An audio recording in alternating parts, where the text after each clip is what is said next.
Tá querendo casar e não sabe nem por onde começar? Já fica nesse vídeo que eu vou te contar a minha experiência e te dar conselhos que eu adoraria ter recebido antes. Primeiramente, vamos supor que vocês já organizaram toda a papelada necessária para ir marcar o casamento e estão indo marcar. Inclusive, se vocês quiserem, eu posso estar gravando um vídeo sobre o que eu e meu marido precisamos levar pro cartório para marcar o casamento. Primeira coisa, quando vocês forem marcar a data, escolha um dia interessante, ou pode ser um dia também especial para vocês, desde que seja no final de semana. Ah, Amanda, mas por que é mais recomendável no final de semana? Porque isso facilita até mesmo para as pessoas que de repente trabalham poder estar comparecendo no casamento de vocês. Porque a gente sabe que para faltar ali no meio de semana fica mais complicado. E outra coisa, você pode estar marcando a data do seu casamento civil para um dia e a cerimônia religiosa no outro. Só que se você quiser estar realizando o seu casamento civil ali juntamente da cerimônia religiosa, você também pode. Só que se você fizer assim, você só tem de segunda a sexta para escolher, porque os cartórios não é aberto no sábado nem no domingo. E lembrando que para fazer isso, você tem que levar o juiz de paz para sua celebração religiosa. E isso também depende das suas condições e do seu bolso, até porque para estar levando o juiz de paz na sua cerimônia custa um pouquinho mais caro.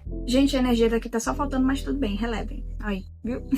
Enfim, no final de tudo fica ao seu critério, porque aqui a gente tá falando sobre data. E se depender do cartório, eu quero te dizer que você tem de segunda a sexta para escolher, e o mais recomendável é sexta-feira, até porque é final de semana, e isso facilita para os seus convidados. No meu, eu fiz assim, eu marquei tudo para um dia, a cerimônia religiosa e o casamento civil. Só que eu não levei o juiz de paz para nossa celebração, né? A gente realizou o nosso casamento civil pela tarde, e o nosso casamento, né? Ou seja, a cerimônia religiosa foi realizada ali no entardecer pro anoitecer. Certo, marcou o casamento, agora a gente vai pro os convites. Lembrando que o mais recomendável é você enviar os seus convites com pelo menos um mês de antecedência. Ah, Amanda, mas eu decidi em cima da hora que a gente quer fazer alguma coisinha pra não passar em branco, eu posso estar enviando assim com 3 semanas antes? Gente, vocês até podem fazer isso. Se bem que eu nem lembro se eu enviei com um mês de antecedência, porque a gente também tava nessa luta sobre faz e não faz. Até porque a gente sabe que hoje em dia o mais simples do casamento demanda muito gasto. Mas se eu não me engano, eu acho que eu enviei com um mês de antecedência sim. E outra coisa, se você já tem a decisão concreta, pronto, eu já sei que eu vou casar e puder se organizar pra enviar com 3 meses de antecedência, melhor ainda, porque isso vai fazer que dê mais tempo para os teus convidados se programarem. Do contrário, um mês de antecedência também tá ótimo. Gente, esse assunto é muito bom porque nele eu também posso abordar para vocês sobre o Save the Date. Ah, Amanda, mas o que é o Save the Date? Gente, o Save the Date é um pré-convite que você pode estar enviando antes do convite oficial do seu casamento. E qual que é a finalidade dele? É para os seus convidados já irem se programando e agendar aquela data em específico. Lembrando que como ele não é o convite oficial, você não tem que informar nada mais além do que a data e a finalidade da data, só. E os teus convidados que lutem para ir se programando. E outra coisa, é bem comum você enviar o Save the Date com 6 a 8 meses de antecedência. Só que isso eu acho que já é mais possível para alguém que já tá se programando há muito tempo. E isso aí a gente já não fez, porque primeiro a gente nem tinha expectativa de fazer alguma coisa além do casamento civil. E depois, ainda que nós tivéssemos nos programado cedo, eu acho que o Save the Date ele gera uma expectativa muito grande e as nossas condições não permitiriam suprir essas expectativas, se é que vocês me entendem.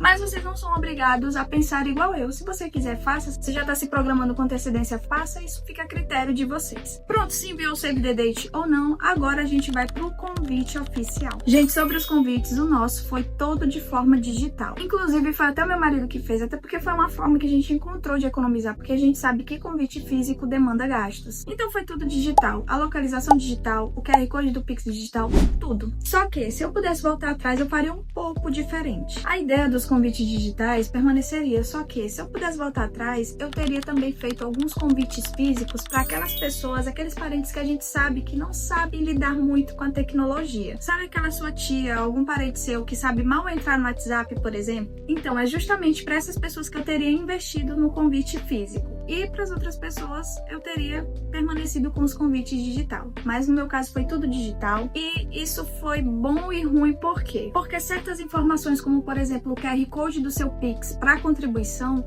só é possível se a pessoa souber mexer ali. Porque ela tem que clicar, tem que deslizar para achar essas informações. E se você mandar esse tipo de convite para pessoas que não sabem lidar com a tecnologia, vai passar batido. Ela só vai saber ali que é o casamento porque vai estar ali na capa oficial do convite. Mas essas informações que são importantes, se ela não souber mexer, ela não vai acessar. Então, meu conselho é, se você vai investir no convite digital, invista também no convite físico, justamente para essas pessoas que você sabe que tem essa certa dificuldade. E outra coisa sobre convites, se você quiser estar criando uma lista de presentes com sugestões que você gostaria de estar recebendo, você pode estar fazendo e acrescentando no seu convite, tanto faz digital como físico, eu acho, né? Não sei. Mas no digital é super comum. Só lembrando aqui que vamos ter noção na hora de sugerir os presentes, minha gente, porque vocês sabem que tem que ser acessíveis para o bolso dos seus convidados. A não ser que você seja de família rica e você sabe que a sua família, que os seus amigos são gente que tem condição. Aí sim, você pode estar sugerindo uma lava-louças, por exemplo, como sugestão de presente. Mas se o seu ciclo social, sua família, seus parentes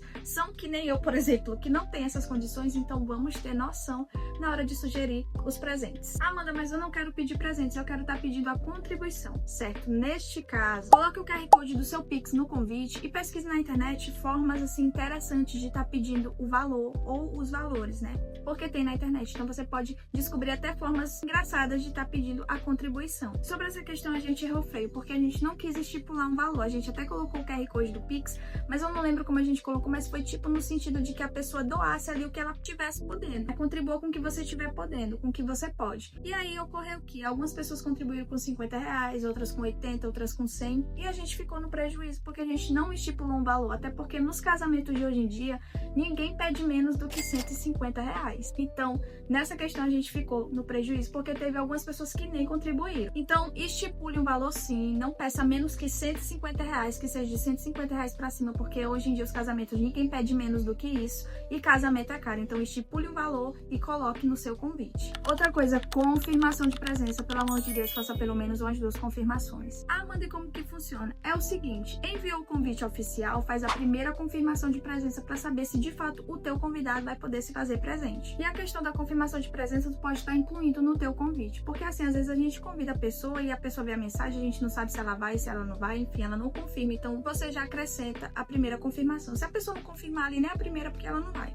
Se ela confirmou, muito bem. Agora vamos para a segunda confirmação. A segunda confirmação eu acho que é mais recomendável fazer ali quando tiver faltando uma semana pro teu casamento, porque acredite, durante esse período de tempo imprevistos acontecem e muitas pessoas desistem, então quando tiver faltando aí uma semana pro teu casamento já faz a segunda confirmação, porque também acontece às vezes da pessoa surgir um imprevisto, ela não vai, mas ela também não te avisa, ela não tem assim esse senso, né, essa consideração de te avisar, então faz uma segunda confirmação faltando aí uma semaninha pra saber quem de fato vai. Mas uma coisa é certa, eu vou te dizer aqui uma verdade, você pode fazer até 3 confirmações, né, se é que existe, a pessoa pode confirmar na terceira vez, mas ela pode acabar não indo, porque a gente sempre sabe que nem todo mundo que a gente convida vai, e assim, acontece até mesmo da pessoa desistir no dia. Isso aconteceu comigo, uma amiga minha, ela tava doente, né, ela tava no hospital, eu entendi o motivo dela, então ela já disse, eu não vou poder ir. No dia do casamento, eu recebi a notícia, então assim, nem todo mundo vai poder comparecer, ainda que você faça 3 confirmações de presença, mas para tu ter pelo menos ali a média, o recomendável é 2, tá? Não 3 não, 2. Mas se tu quiser fazer, tu pode fazer um lembrete, né? Tem gente que faz um lembrete quando tá se aproximando do casamento, ou seja, tá faltando 3 dias,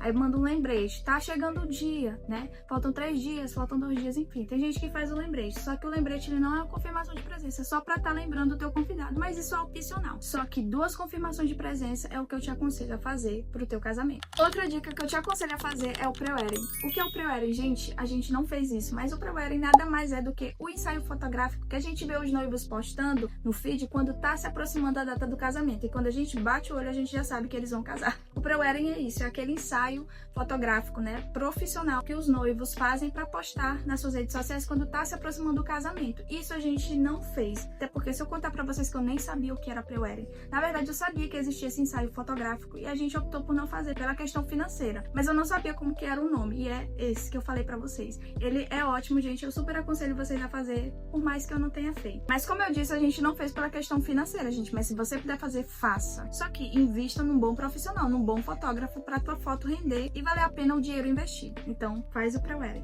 E a última dica que eu tenho para vocês é sobre o buffet. Buffet, gente, eu não sei como que pronuncia, me diz aí no comentário, eu tô com preguiça de pesquisar. Mas vamos lá. Eu já comentei aqui com vocês que as pessoas, às vezes, elas desistem no dia do teu casamento. casamento. Então, assim, se você faz uma lista de 120 convidados, você não vai pedir um buffet para 120 pessoas. Não faça isso, isso é o maior erro da sua vida. E eu gostaria de ter recebido esse conselho antes. Você pede para menos pessoas. Se os teus convidados são 120, pede o quê? Para 90 pessoas. Se os teus convidados são 80, pede para 60 pessoas. Então você nunca pede o buffet para o número exato dos convidados, porque as pessoas faltam, as pessoas não comparecem e tu vai ficar no prejuízo, porque tu vai acabar pagando pela presença do teu convidado que acabou não indo. Então, essas são as minhas dicas. Eu espero que vocês tenham gostado. Se vocês quiserem mais conteúdo sobre isso, quiser saber mais sobre o meu casamento, mais sobre mim, sobre a minha vida, enfim, não sei, deixa aí nos comentários que eu vou estar postando com todo prazer pra vocês. E antes de mais nada, se tu quer casar, casa. Não espera ter as condições ideais, as condições perfeitas, porque elas não existem. Mas é claro que vocês têm que ter o básico, né? A capacidade de se sustentar. Se já tem, tudo bem. Não espera ter a casa perfeita, a casa bonita, não. Se quiser casar, casa é a melhor coisa que tu pode estar fazendo. Escolha certo pra tu não te arrepender depois, porque essa pessoa é a pessoa com quem tu vai compartilhar a tua vida, tá bom? Então, desde já, se vocês querem mais conteúdos assim, querem saber mais sobre o meu casamento, como que foi, querem saber mais sobre mim, não sei, já deixa aí nos comentários, deixa o like e me segue.